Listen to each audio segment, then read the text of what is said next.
C'est bien Nicolas Maire, on est d'accord. C'est ça. Oui, bien sûr. Voilà Nicolas Maire.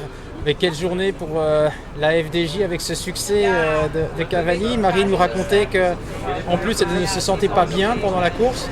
Donc c'est presque une résurrection. Ouais, je sais pas si on va parler de résurrection. Après, ça peut arriver qu'on ait des sentiments un petit peu partagés durant la course. Se sentir tout le temps bien, c'est vrai que ça peut être top. Et des fois, on se sent un petit peu mal parce qu'on peut subir la course. Je leur ai dit à la radio, voilà, vous inquiétez pas, la course a été dure, tout le monde a mal. Donc, faut y aller, faut pas se poser de questions. On doit tenter quelque chose et pas avoir de regrets à la fin. Je pense que c'est ce que Martha a bien fait juste en haut du Cauberg. Juste avant, Victo avait déjà mis en place une attaque, donc ça avait un petit peu libéré un petit peu aussi tout le groupe. Et ouais, Martha était jusqu'au bout, elle a conclu. Après, ce que je retiens aussi, c'est hier, on avait un petit peu parlé de comment pouvait se passer le final. Et j'avais dit que en haut du Cauberg, il pouvait y avoir un petit moment de relâchement. Et qu'à ce moment-là, il ne fallait pas qu'elle se pose de questions, qu'elle attaque et qu'elle joue son va-tout. On savait qu'au sprint, il y avait des filles plus fortes qu'elle. Et qu'elle, ça devait passer par là. Elle a attaqué, elle s'est pas retournée. Et puis on a le bonheur que ça aille jusqu'au bout. Donc on est super content de ce final et de gagner notre premier monument. Donc ça fait aussi plaisir.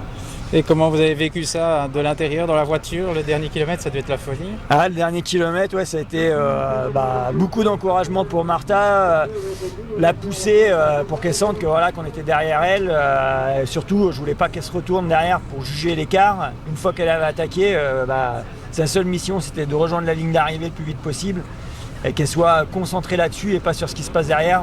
On n'en avait rien à faire de ce qui se passait derrière, c'était tout donné.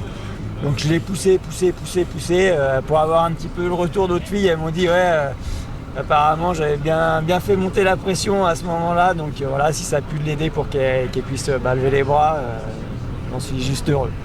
Et finalement c'est toute la FDJ qui passe un cap avec cette première grosse victoire sur une course d'un jour. Ouais, je pense que ça fait plusieurs années qu'on franchit des caps. Cette année, on avait le sentiment d'avoir encore franchi un cap, d'avoir un groupe beaucoup plus homogène avec forcément des leaders tels Martha, tels Cécilie, tels Grace, mais que tout le groupe était fort. On avait des bons résultats, mais il nous manquait toujours ce petit brin de réussite pour aller en claquer une belle. Et là, j'espère que en fait, ça va être juste la première d'une longue série et que ça va être un élément libérateur pour tout le monde. Et puis de se dire, maintenant on se pose plus de questions, on va à fond et on essaye de gagner et pas avoir d'inhibition. Si j'attaque, est-ce que je vais me faire rattraper? Je vais peut-être pas faire un résultat. Vraiment aller chercher un gros résultat au lieu d'aller chercher peut-être seulement une petite place, quoi. Oui, c'est ce qui manquait un petit peu, ce culot de tout miser sur la table plutôt que de calculer une 6e ou une 7e place. Ouais, je pense pas qu'il y avait de calcul de vouloir faire une place. On essayait de jouer la gagne, mais après des fois de tout risquer, c'est aussi difficile. On se met en position de danger.